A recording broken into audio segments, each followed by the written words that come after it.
Shalom, salam sejahtera bagi kita semua.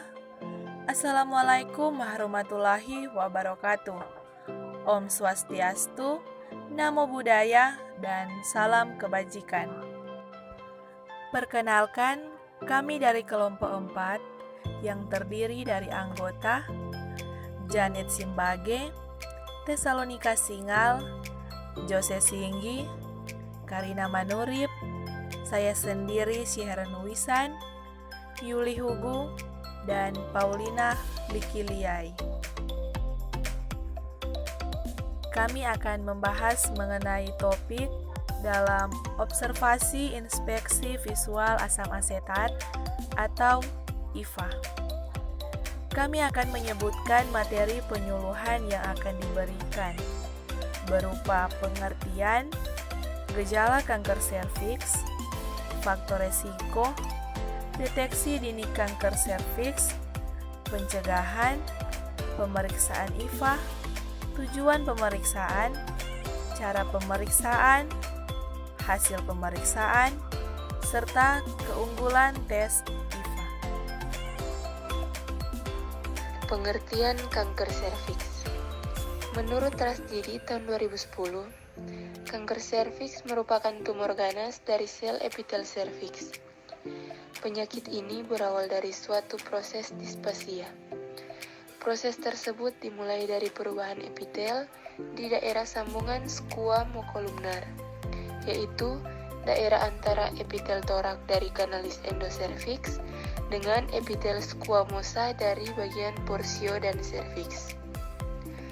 Menurut Kemenkes tahun 2010, kanker serviks adalah keganasan yang terjadi pada leher rahim yang merupakan bagian terendah dari rahim yang menonjol ke puncak liang senggama atau vagina.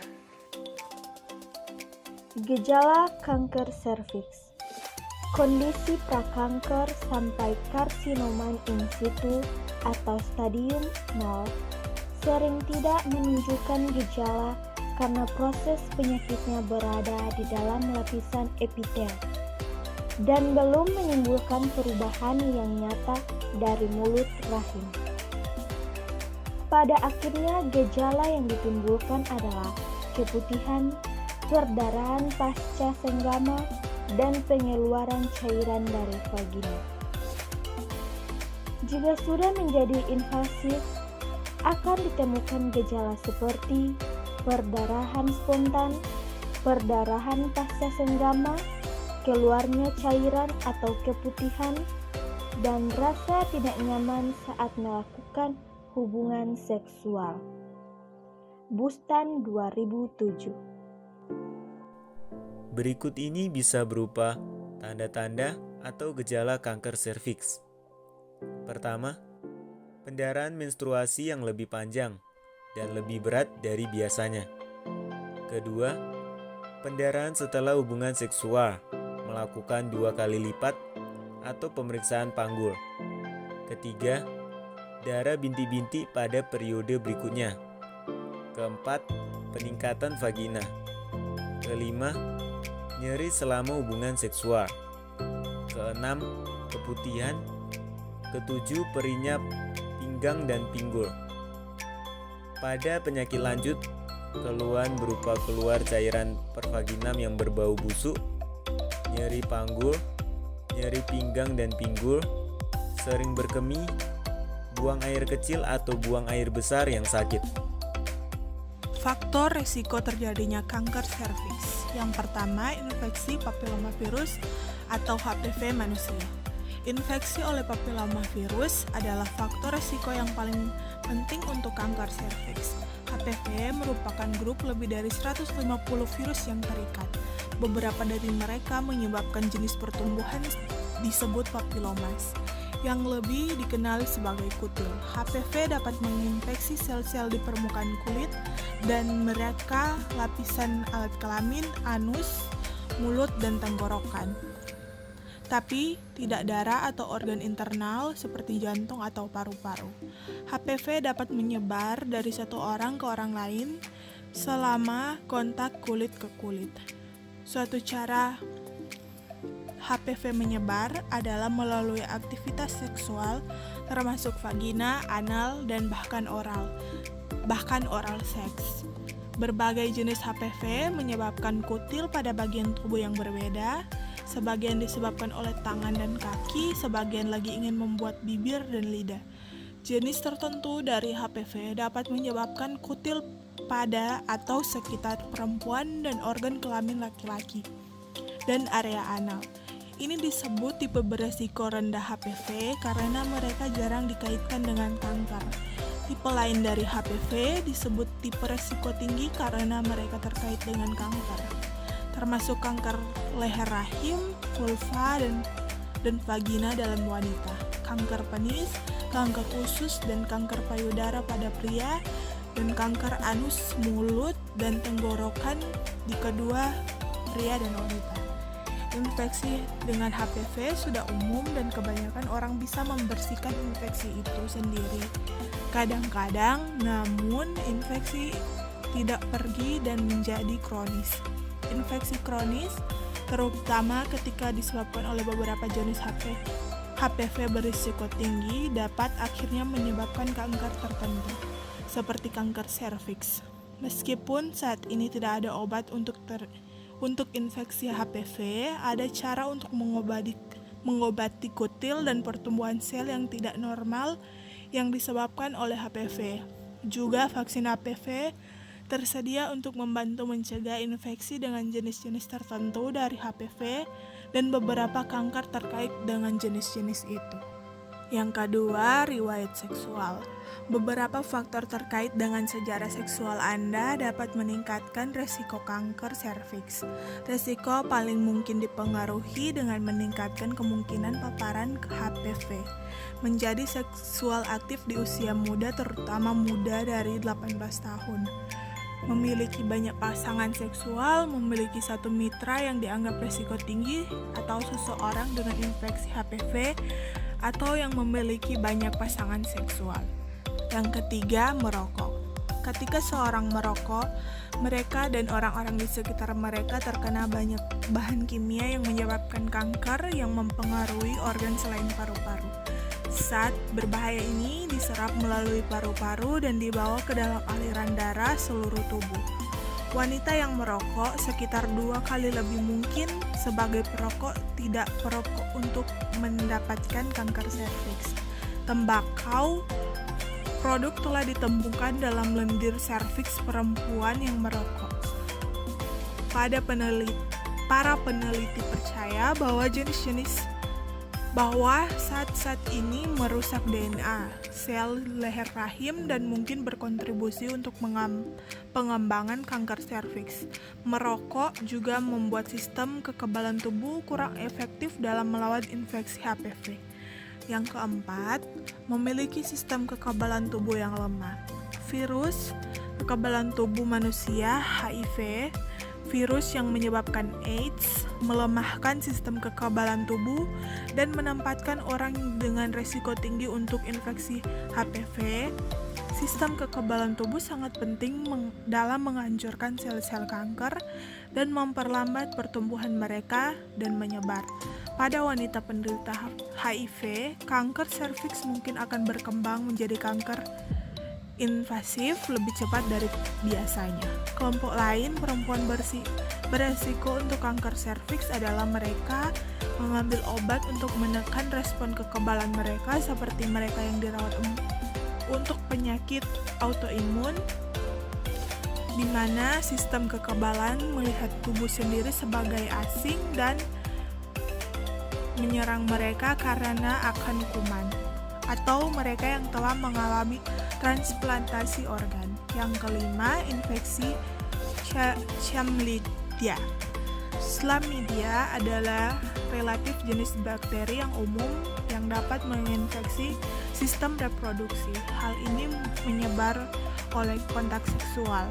Wanita yang terinfeksi Chlamydia sering tidak memiliki gejala dan mereka mungkin tidak tahu bahwa mereka terinfeksi sama sekali, kecuali mereka diuji selama pemeriksaan pinggul. Infeksi Chlamydia dapat menyebabkan peradangan pelvik menyebabkan infertilitas. Beberapa studi telah melihat resiko yang lebih tinggi kanker serviks pada perempuan yang tes darah dan lendir serviks menunjukkan bukti dari masa lalu atau infeksi chlamydia saat ini.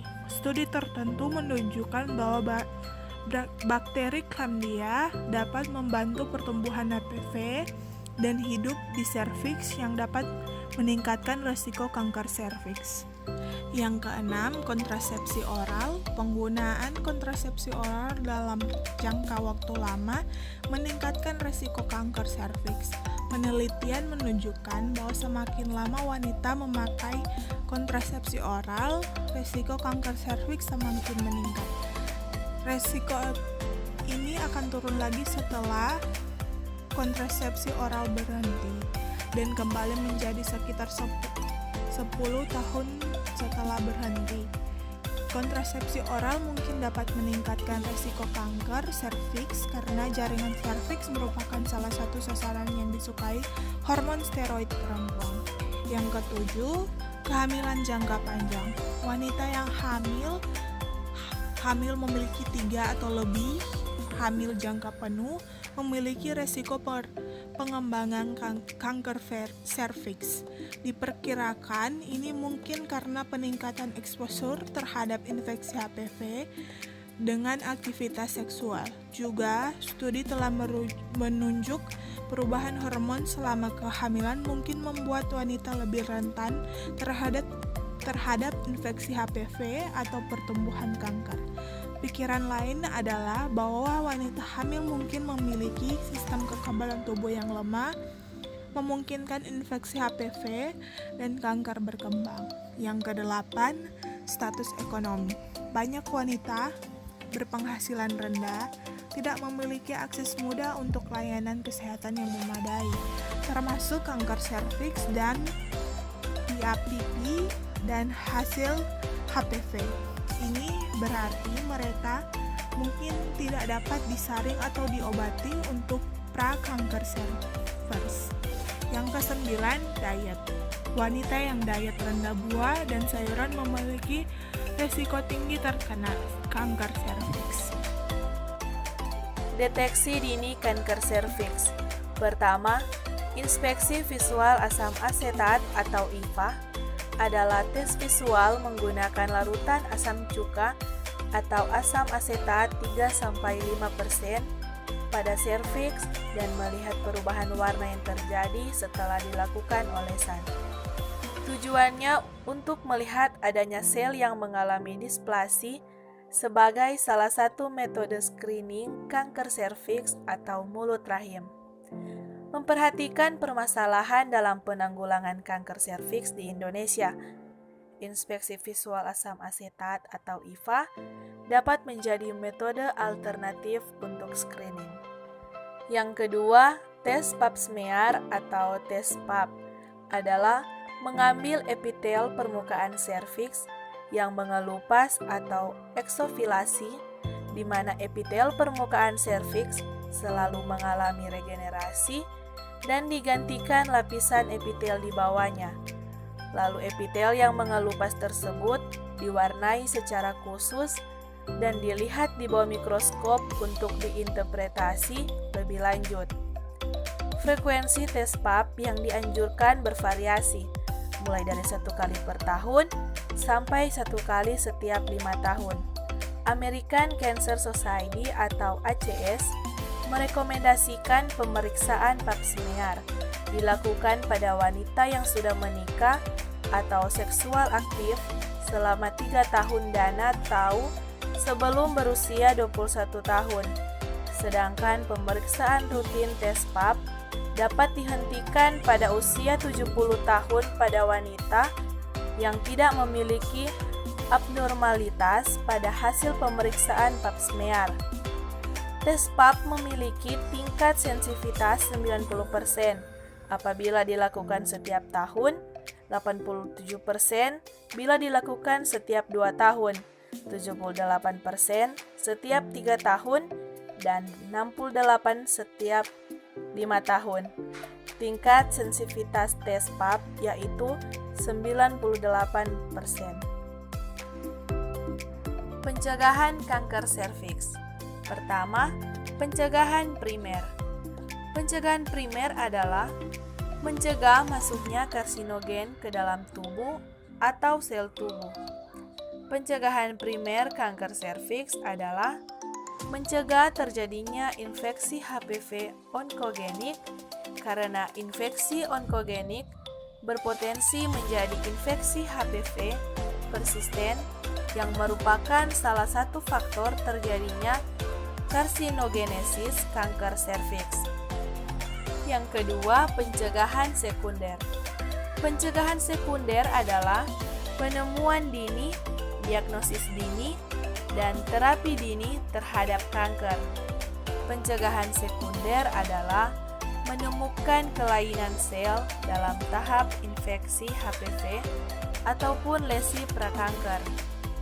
Penemuan infeksi HPV merupakan salah satu pencegahan sekunder yang penting karena infeksi HPV persisten merupakan faktor infeksi yang dapat berkembang menjadi lesi prakanker. Yang ketiga, pencegahan tersier. Pencegahan tersier termasuk komponen natural atau sintetik untuk menekan atau melawan proses terjadinya kanker. Pencegahan tersier meliputi pelayanan di rumah sakit atau diagnosa dan pengobatan dan perawatan paliatif. Pencegahan tersier biasanya diarahkan pada individu yang telah positif menderita kanker serviks. Pemeriksaan IVA. Pemeriksaan IVA merupakan pemeriksaan yang sederhana, murah, cepat, dan cukup akurat untuk menemukan kelainan pada tahap kelainan sel atau displasia atau sebelum prakanker bila dibandingkan dengan pemeriksaan lainnya. IVA salah satu cara melakukan tes kanker serviks yang mempunyai kelebihan yaitu kesederhanaan, teknik, dan kemampuan memberikan hasil yang segera kepada ibu. Selain itu juga bisa dilakukan oleh hampir semua tenaga kesehatan yang telah mendapatkan pelatihan. Tujuan pemeriksaan IVA menurut Rasjidi tahun 2010, pemeriksaan IVA bertujuan untuk yang pertama, melihat adanya sel yang mengalami displasia sebagai salah satu penapisan atau screening kanker serviks. Yang kedua, dapat segera diterapi. Yang ketiga, mengurangi morbiditas dari penyakit dengan pengobatan dini terhadap kasus-kasus yang ditemukan untuk mengetahui kelainan pada leher rahim. Cara pemeriksaan IVA. Pemeriksaan IVA dilakukan dengan melihat langsung leher rahim yang telah diolesi dengan larutan asam asetat 3-5%. Setelah ditunggu 1-2 menit, akan terlihat bercak putih bila terdapat perubahan pada mulut rahim. Hasil pemeriksaan IVA. Yang pertama, hasil tes positif. Bila diketemukan plak putih yang tebal, berbatas tegas atau epitel eyes to white, atau bercak putih yang terlihat menebal dibanding dengan sekitarnya seperti leukoplasia, terdapat pada zona transisional menjorok ke arah endoserviks dan ektoserviks. Yang kedua, positif 1, samar, transparan, tidak jelas, terdapat lesi bercak putih yang irregular pada serviks. Lesi bercak putih yang tegas membentuk sudut atau angular. Geographic eyes to white lesions yang terletak jauh dari sambungan squamosa. Yang ketiga, positif 2. Lesi eyes to white yang buram, padat, dan berbatas jelas sampai ke sambungan squamokolunar. Lesi eyes to white yang luas, sirsumorifisial, berbatas tegas, tebal, dan padat. Pertumbuhan pada serviks menjadi eyes to white. Yang keempat, hasil tes negatif. Permukaan polos dan halus, berwarna merah jambu, bila area bercak putih yang berada jauh dari zona transformasi, area bercak putih halus dan pucat tanpa batas jelas, bercak bergaris-garis seperti bercak putih berbentuk garis yang terlihat pada batas endoserviks. Tak ada lesi bercak putih pada polip endoservikal atau kista naboti. Garis putih mirip lesi aistuite pada sambungan squamokulunar. Yang kelima, hasil normal. Titik-titik berwarna putih pucat di area endoserviks merupakan epitel kolumnar yang berbentuk anggur yang terpulas asam asetat. Licin, merah muda, bentuk porsionormal. Yang keenam, infeksi. Cervicitis, inflamasi, hipermesis, banyak flor, ektropion, polop. Yang ketujuh, kanker. Massa mirip kembang kol atau ulkus dan mudah berdarah. Keunggulan pemeriksaan IFA. Yang pertama, mudah dan praktis dilaksanakan. Yang kedua, dapat dilakukan oleh tenaga kesehatan bukan dokter ginekologi, bahkan dapat dilakukan oleh bidan praktik swasta di tempat-tempat terpencil. Yang ketiga, alat-alat yang dibutuhkan sangat sederhana, hanya untuk pemeriksaan ginekologi dasar. Yang keempat, biaya murah sesuai untuk pusat pelayanan sederhana. Yang kelima, hasilnya langsung diketahui sehingga dapat diambil keputusan mengenai penata laksanaannya, tidak memakan waktu berminggu-minggu. Yang keenam, tidak memerlukan alat tes laboratorium yang canggih atau alat pengambil sampel jaringan, preparat, regen, Microsoft, dan lain sebagainya. Dapat dilakukan oleh dokter atau bidan atau perawat.